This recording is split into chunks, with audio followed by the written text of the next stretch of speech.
Why are people complaining about dog life? That looks pretty darn good to me. Here's our soft dog supervisor. So every project starts with rating our scrap to find out if we have enough scrap to finish the project, or we need to go to the big box store to purchase additional equipment. This project is no different, so let's go to our scrap. Welcome, I'm Professor DIY and this is Urban Homesteading. We're recording rating the scrap pile. Grab that Padu, please. I don't know if we're going to use it for this job. It really shouldn't be among the scrap.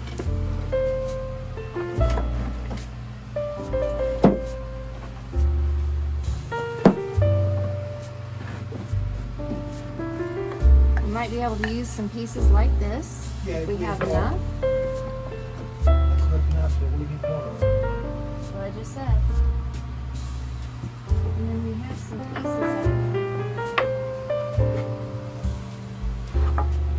poplar. Okay, Well, that's actually not poplar. This is poplar.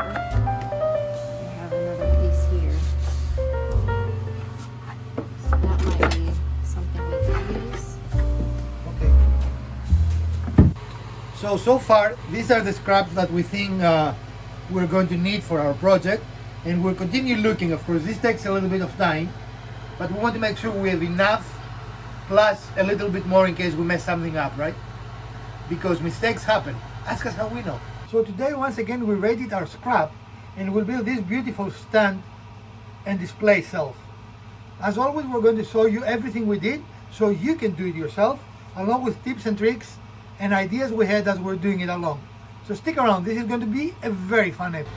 So we're not married to the design yet, but one of the thoughts we have will involve using those two boards, but for purposes of continuity, they have to be identical. And I don't know if it's visible in the camera, these two are not. You can see we have a lip here, and also this has a damaged piece, or this piece has some damage in the corner. So we need to cut it in a way that both of them are identical, and this blemish is eliminated. So we're using painter's tape to create a temporary hold to keep the two pieces together, and we're doing that in the side opposite of the side we're cutting. So it is important that here we have as perfect an alignment as we can have. So before you do anything else, put your piece next to your blade and raise your blade, because that way you will know how high your blade should go. And our practice is that we want our blade to just clear the wood we're cutting, right? And I think that's maybe even a little too much, but Yeah, a little bit, but then the next step will be to decide in which direction we're going to cut.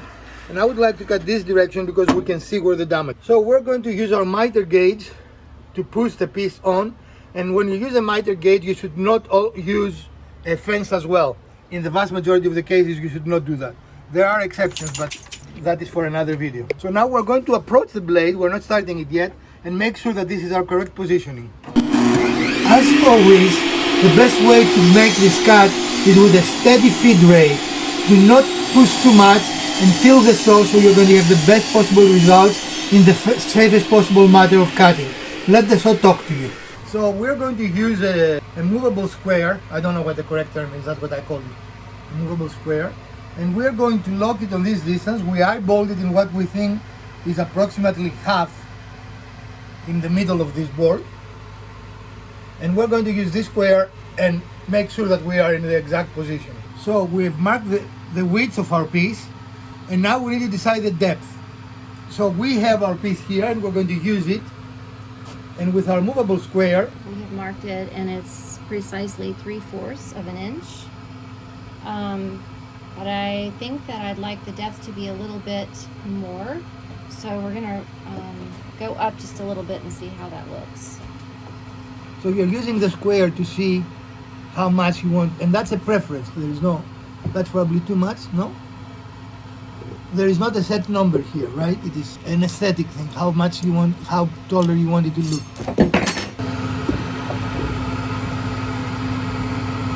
So again, what we're doing is measuring how high we want essentially a reveal on the foot piece to, or the support piece to come up. And this is again just an aesthetic So it's your preference. It's not anything that is set in stone.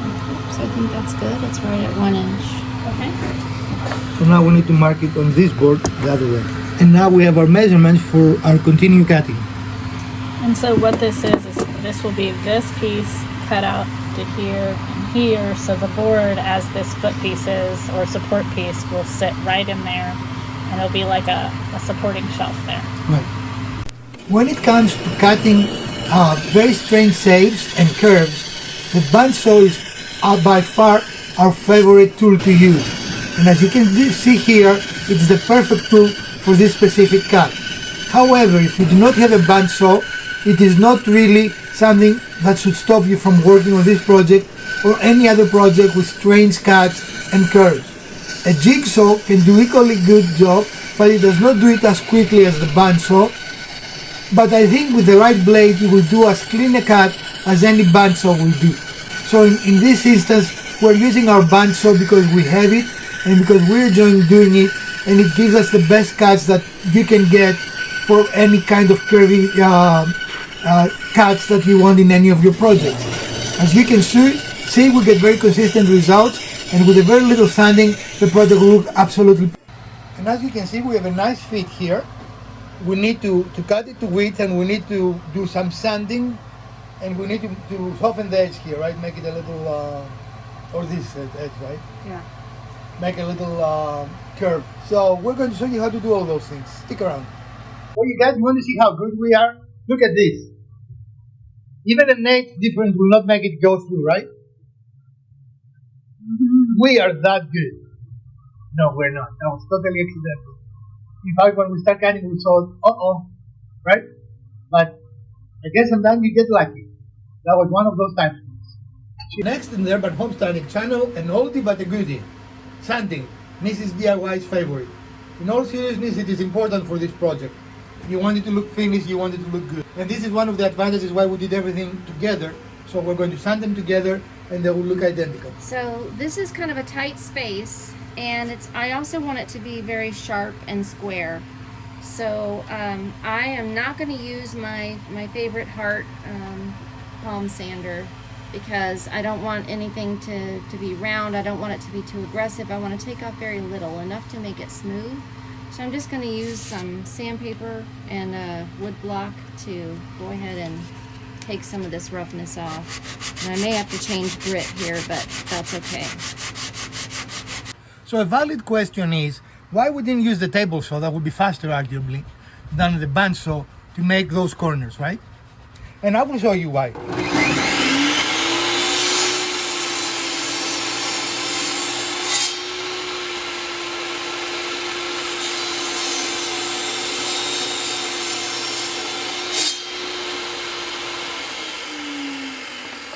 And you say perfect, right? Nothing wrong with it, correct? Mm-hmm. This is a perfect corner. Yeah. But Right. the table saw has a curve behind it. So yes, while the front will look perfect, if this was underneath, we wouldn't care. We could use it, right? But what we made will be visible from both sides. And you don't want this visible, do you? So that's the reason why. And if you didn't have a bandsaw, you will probably use the table saw up to a point and then use a handsaw to finish the cut. Does that make sense? Mm-hmm. Because you see, for example, the curve here. Right. You see all this distance? Right. So we wanted it to stop here, but because the blade is curved, it continues down into the board in both directions. So in essence, to stop here, you will have to stop here and hand cut the rest of Right. it. And you can kind of see, you can kind of see where the curve comes in there and how it hits the board. Right. And you see how much it cut into the board. Look, almost the whole dimension, right? Mm-hmm. To make this perfect cut. But yes, on top it looks perfect. So here's our finished sanding process. And we are satisfied with this. Again, you don't want to take a lot of material off because you can change the dimensions. But when you're satisfied, stop and move to the next step, which is exactly what we're going to do.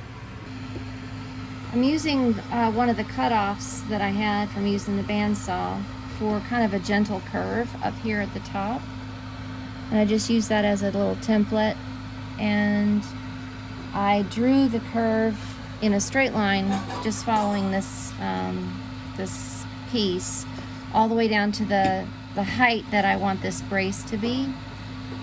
And then I drew a line all the way across here because I want both sides to be the same depth. Well, I don't have to recreate this one, but I do want to make another little curve here at the bottom. I want this to be fairly soft, so I'm looking for something that will allow me to round this off a little bit. So I'm taking various different things that are rounded. I think that's a little bit too severe. This one, I might have to toggle the placement of this to make this one work. That might be a little too much as well. So I'm going to keep working on that, and I'm going to draw the shape I want. So I kind of eyeballed where I thought I wanted the height of this rounded bottom portion, and I found this lid, which is going to suffice for being my shape.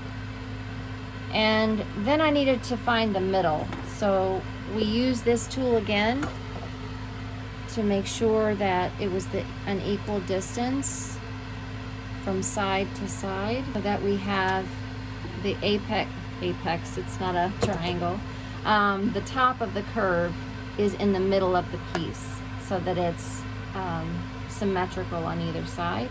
And then I drew a pencil line around here.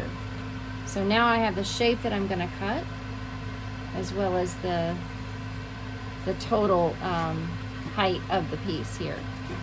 And after we cut this piece, we're going to use the offcut, put it on this side to have an identical other side. Does that make sense? Yeah, so right now what we need to do is go to the table saw and cut on this line. Correct. So that we've got this separate from the rest of the piece. Then this will come out with the bandsaw. We'll take this piece and flip it over to this side and align it with the square so that we can then scribe and cut out that side, and then this will also come out. Correct? Okay, yeah. So here we're back at our table saw because we want to make a clean cut that will give us the final dimension of this piece, right? And so that's our first cut. I truly believe I'm demonstrating here a very safe cut. I have full control of the piece and my hand is far away of the blade at all times. But safety is ultimately your own concern. Do not do things that make you feel unsafe.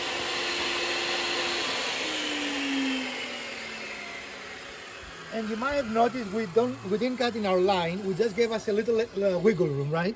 Because you can always make longer shorter, but you cannot make shorter longer.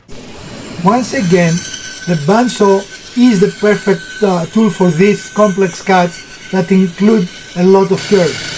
You can see here it is doing a great job. While not as fast as the table saw, the best tool for this specific application. Once I said previous, you can use a Jigsaw for the same job, and you're going to have very similar but not identical results. Keep those offcuts and we will tell you why in just a moment or two.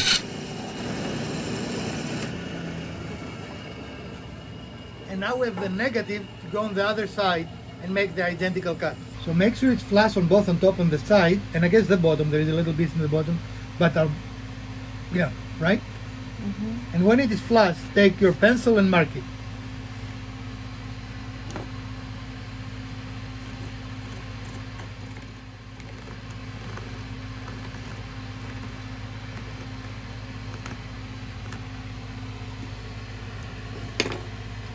And now we're going to cut the next piece. So this is our very symmetrical piece. Of course, it will even look better after a little bit of sanding. I cannot believe I'm saying those words. But the last piece we have to cut is actually the semicircle here at the bottom. We're going to reinforce a little bit the connections here so it will not move. So we're going to put a piece of tape here and a piece of tape there, and then we'll be ready to cut.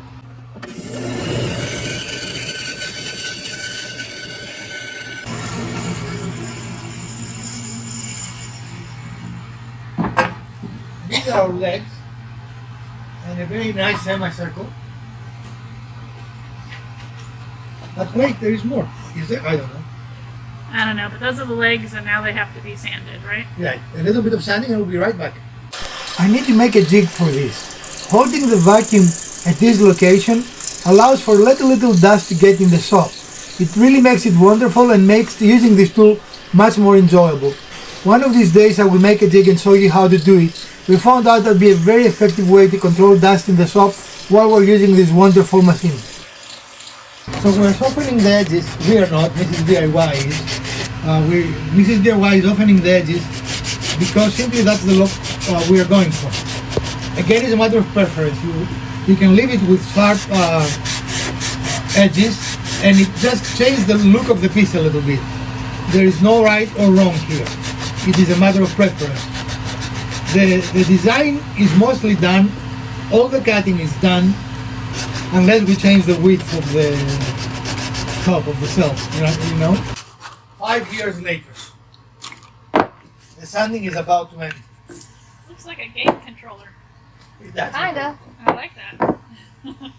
But yeah, they're all now soft edges, which is what I wanted. So. Okay, so these are basically the legs of your piece, right? Yep. Okay. Excellent.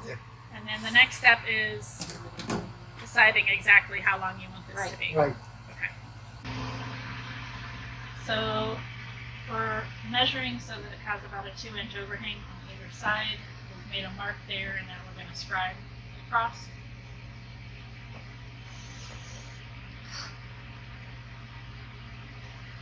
And then we will use the chop saw to make this cut. Awesome. Using this method to cut a whiteboard is a little bit controversial, and I do understand that. However, again, your safety is your own consideration of how you do things. I feel safe doing that. Some people believe this is not a safe way to do it. I do not ever have any problems with it. I've done it several times, but as always, don't do it if you're not safe.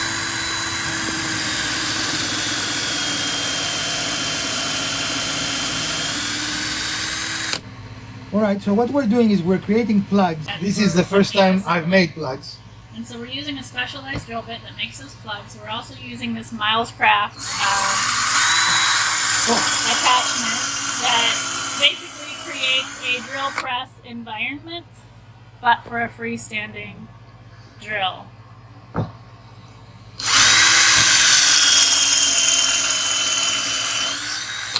You want to make more? Yep.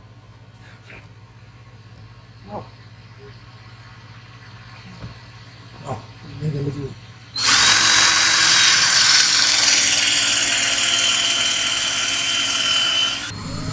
We're using a small Forstner bit here that has a similar diameter with the diameter of the plugs we cut. So we're going to make the screw disappear when we are done with the project, because we do not want screws visible on the top of our project. A Forstner bit combined with a plug cut bit are great combinations if you want your finished project to not show any hardware and also blend very nicely. So now we've got all 4 of our divots, for want of a better word. That's going to allow us to put the screws in here, and then we're going to use those plugs that we created out of the cutoff board to cover those screws up and then make it look seamless. You can go all the way through. Okay, so we are using a drill bit that matches the size of the screw we're going to use to attach. We're going to go all the way through on this board. And in here you can see there's a divot from the Forstner bit that we use, and so that helps us stay in the middle to drill this hole.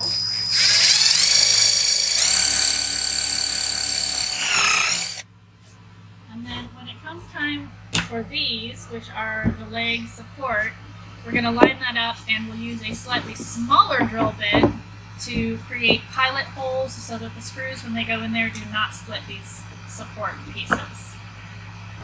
Okay, so we've got this semi-assembled, and what we did was put our screws that we've selected into the holes that we created with the Forstner bits. We have aligned them up. We knew that we wanted 1.5 inch here. We changed that slightly. We had 2 inches originally, and we bumped it down to 1.5 inches. And then we made the marks so that they lined up exactly with this. We put the screws in here. We used a mallet to kind of tap it down, and then we also used a manual screwdriver to screw them in just enough to hold it, and that's going to mark the holes where they need to go into our support pieces. We did that on both ends. And so now what we're going to be able to do is take these screws out. I believe we're going to stain these support legs, and then again we'll still have those holes showing up where we can line them up and then reassemble. Okay, the last thing we're doing now that we've got it disassembled again is we made sure that we can see those holes where we put the screws in. We've also marked it because these do have an orientation. We have a right and a left one because the holes, while we did our best to align them, they are not exactly the they're same. very close, but they're not identical. Yes, exactly. And then so to make sure that we continue with the correct alignment, we've got them marked right and left. And then also the arrows indicate that these are the insides of each one of these. So that way we can keep them aligned when we're ready to reassemble. So the next step will be to take a drill bit and go in here so we'll prevent any splitting possibility as we're screwing it in. And are we going to do that before we start staining? Yes. Okay. This makes the alignment easier and also minimizes the risk of splitting the wood. Even with that, there is a chance it will split. Especially, I'm a little concerned about the knot there, you know? Yeah, but you do your best, and by drilling these Right. holes, we're doing our best, right? But you can never avoid 100% anything. Right. Excellent.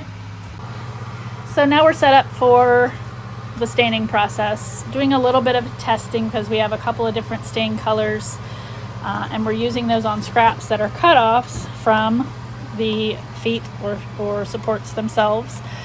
We've got our triangles here which help keep it off the plastic and will also help with the drying process. And now we're just going to take a look and see what this stain looks like on our test piece. And this is a darker stain. It looks like it's an espresso color. Minwax, again, we are not sponsored, but we do like their products because we do tend to buy them. Yeah, that's probably the one I want. That's darker than you're thinking? No, that's the one Oh, I that's want. the one. Okay, Yeah. cool. And do you think you'll go more than one coat? Probably. Okay, awesome.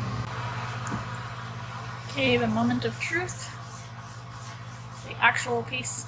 Getting started with that staining. And why we're staining it before we assemble it? Why are we doing that? Because it's easier. You don't have to tape anything off. You don't have to worry about getting stain onto the part that you don't want it on. Because I understand the look for this one is that the legs are a darker color and then the top is going to be probably natural unless you change your Yeah, mind. could Okay. be natural or just a lighter color. We'll see. But either way, you don't want this dark stain on the other piece because we're looking for that contrast. Alright, so we've got this reassembled. The bottom part has been stained, the top part has not yet been finished, but we have installed the screws and we've also installed the plugs that we created earlier.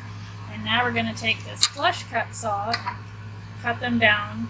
We may need to do a little bit of slight finish sanding just to smooth that out, but then the top part will be ready for some poly.